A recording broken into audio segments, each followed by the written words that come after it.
அனைவருக்கும் வணக்கம். இந்த பதிவில் நம்ம எதை பற்றி பார்க்க போகிறோன்னு தெரிஞ்சுக்கிறதுக்கு முன்னாடி மறக்காமல் நம்ம சேனலை சப்ஸ்கிரைப் பண்ணிக்கோங்க.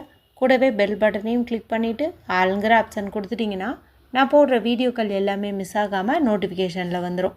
இந்த பதிவு ரொம்ப முக்கியமான பதிவு, அனைவரும் தெரிந்து கொள்ள வேண்டிய ஒரு அவசிய பதிவு அப்படின்னே சொல்லாங்க. எதை பற்றிய பதிவு அப்படின்னு பார்த்திங்கன்னா, நாளைய நாள் நமக்கு ரொம்ப விசேஷம் பொருந்திய சக்தி வாய்ந்த ஒரு நாளாகவே அமைஞ்சிருக்குது. நாளைய நாளில் நான் சொல்லக்கூடிய இந்த விஷயத்தை மட்டும் நீங்கள் செஞ்சிட்டிங்க அப்படிங்கும்போது உங்களுடைய பண கஷ்டம் ஒட்டு மொத்தமாகவே நீங்கும். வாழ்நாள் முழுக்க உங்களுக்கு பண கஷ்டம் அப்படின்னு ஒன்று வரவே வராது அப்படின்னு சொல்லலாம். நாளைய நாள் அப்படி என்ன சிறப்பு இருக்குது அப்படின்னு தெரிஞ்சுக்கிறதுக்கு முன்னாடி அவசர பண தேவைக்கு உதவக்கூடிய ஏஞ்சல் நித்திகா அவங்கள எப்படி கூப்பிட்டா உடனே அவங்க நமக்கு பண உதவி செய்வாங்க என்பது குறித்து ஏற்கனவே நம்மளுடைய சேனலில் ஒரு வீடியோ இருக்குதுங்க. அந்த வீடியோனுடைய லிங்க்கு இந்த வீடியோ முடியும் போது வரக்கூடிய எண்டு ஸ்க்ரீனில் கொடுக்குறேன். உங்களில் யாருக்காவது உடனடி பண தேவை இருக்குது அப்படிங்கும்போது மறக்காமல் அதை பார்த்து அதன்படியே அவங்கள அலையுங்க. கண்டிப்பாக அவங்க உங்களுடைய பண கஷ்டத்தை தீர்த்து வைப்பாங்க. சரி, இப்போது இந்த பதிவுக்கான விளக்கத்துக்குள்ளே போகலாம். நாளைய நாளானது ஜூன் மாதத்தின் 17ஆம் தேதி ஆனி மாதத்தின் 3ஆம் தேதி நிறைஞ்ச செவ்வாய்க்கிழமை நாளாக இருக்குது. செவ்வாய்க்கிழமை அப்படிங்கிறது முருகப்பெருமான் வழிபாட்டிற்கும் அவங்கள அதிதேவதையாக கொண்ட செவ்வாய் பகவான் வழிபாட்டிற்கும் ஏற்ற ஒரு நாளாக கருதப்படுது. இந்த நாளை மேலும் விசேஷம் சேர்க்கும் விதமாக 12:47 வரைக்கும் நமக்கு ஆனி மாதத்திற்குண்டான தேய்பிறை சஷ்டி திதியும் இருக்குது.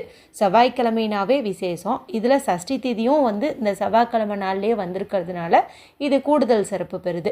அடுத்த விசேஷம் என்ன அப்படின்னு பார்த்தீங்கன்னா, நாளைய நாளில் நமக்கு பிரபஞ்ச வசிய எண்ணான 369 அப்படிங்கிற சேர்க்கை அமைஞ்சிருக்குது. அது எப்படின்னு கேட்டிங்கன்னா, நாளைக்கு ஆனி மாதத்தின் 3ஆம் தேதி இங்கே நமக்கு 3ங்கிற நம்பர் கிடைக்குது. அடுத்தது 6ங்கிற நம்பர் இந்த ஜூன் மாதம் 6ங்கிறதுனால இங்கே வந்துடும். அடுத்தது 9 அப்படிங்கிற நம்பர் இந்த வருஷத்தினுடைய கூட்டுத்தொகை 2025ங்கும்போது ஆட் பண்ணிங்கன்னா உங்களுக்கு கிடச்சிரும். இப்படி சிறப்புகள் பல்வேறு சேர்ந்து இருக்கிறதுனால தான் இந்த நாளில் குளிக்கக்கூடிய தண்ணீர் பரிகாரம் ஒன்று நம்ம பயன்படுத்தும் போது நம்ம வாழ்க்கையில் இருக்கிற சகல விதமான கஷ்டங்களும் நீங்கும் என்பது குறித்து ஒரு தனி பதிவு போட்டிருக்கேன்.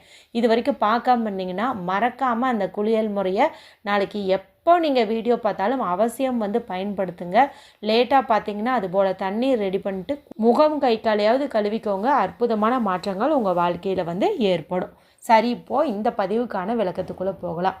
இப்படி செவ்வாய்க்கிழமையோடு சேர்ந்திருக்கக்கூடிய இந்த சஷ்டி திதியை முன்னிட்டு இப்போ நான் சொல்லக்கூடிய இந்த மந்திரத்தை உங்களால் எத்தனை முறை சொல்ல முடியுமோ அத்தனை முறை காலையில் வெறும் வயிற்றில் நீங்கள் சொல்கிறது நல்லது. அற்புதமான பலன் தரக்கூடிய மந்திரங்கள் அப்படிங்கிறது நிறைய இருக்குது. அதுவும் முருகப்பெருமானுக்கு கோடிக்கணக்கில் மந்திரங்கள் இருக்குது. அதில் இது கொஞ்சம் சிறப்பு அப்படின்னே சொல்லலாம். நம்மளுடைய வாழ்க்கையில் நல்ல ஒரு செல்வ செழிப்போடு வாழணும் அப்படிங்கும்போது தினந்தோறுமே இப்போ நான் சொல்லக்கூடிய இந்த மந்திரத்தை நீங்கள் காலையில் எழுந்ததும் ஒரு 108 முறை சொல்கிறது சிறப்பு. அப்படி தினந்தோறும் சொல்ல முடியல அப்படின்னா முருகப்பெருமான் வழிபாட்டுக்குரிய கிருத்திகை, சஷ்டி, செவ்வாய்க்கிழமை இந்த நாட்கள்லையாவது சொல்கிறது சிறப்பு. சரி, நாளைக்கு காலையில் எழுந்த உடனேயுமே நீங்கள் உங்களுடைய முகம் கை காலை கழுவிக்கிட்டு மறக்காமல் இந்த மந்திரத்தை சொல்லுங்கள். இப்போ நீங்கள் சொல்ல வேண்டிய அந்த மந்திரமானது நான் ஸ்க்ரீன்லேயும் கொடுக்குறேன், நானும் சொல்லி காட்டுறேன். ஓம் முருகா ஓம் ஹ்ரீம் ஓம். ஓம் முருகா ஓம் ஹ்ரீம் ஓம். ஓம் முருகா ஓம் ஹ்ரீம் ஓம்.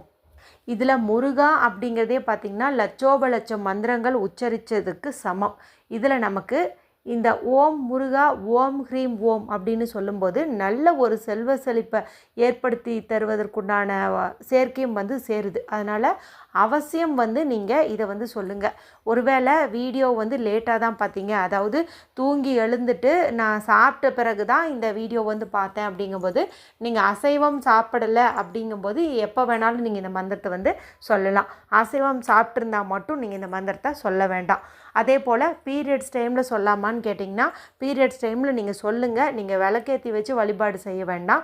ஆனால் காலையில் எழுந்ததும் கண்ணை விழிச்சதையும் நீங்கள் இந்த மந்திரத்தை சொல்கிறது சிறப்பான பலனை கொடுக்கும். இந்த மந்திரத்தையும் சொல்லிவிட்டு நான் சொன்ன அந்த குளியல் முறையும் நீங்கள் பயன்படுத்தும் போது அற்புதமான பல மாற்றங்கள் உங்கள் வாழ்க்கையில் ஏற்படும். அவசியம் எல்லாருமே இதை சொல்லி பலனடையுங்க. வீடியோ பிடிச்சிருந்தா மற்றவங்களோட ஷேர் பண்ணுங்கள், லைக் பண்ணுங்கள். மற்றும் ஒரு பயனுள்ள பதிவில் உங்களை சந்திக்கிறேன். நன்றி, வணக்கம்.